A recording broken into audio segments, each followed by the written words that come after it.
दिलान! दिलान, रुक जाओ दिलान!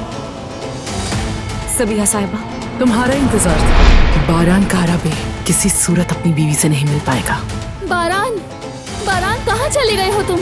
मैं खो गई हूँ बारान, प्लीज मुझे ढूंढ लो। उसे जहाँ भी छुपाया है, मैं उसे ढूंढ कर ले आऊंगा।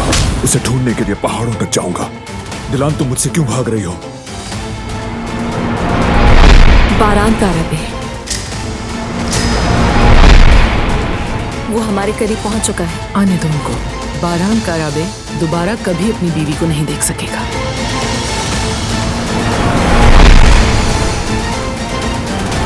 तुम अब मान लो कि दिलान बेटी अब कभी वापस नहीं आएगी।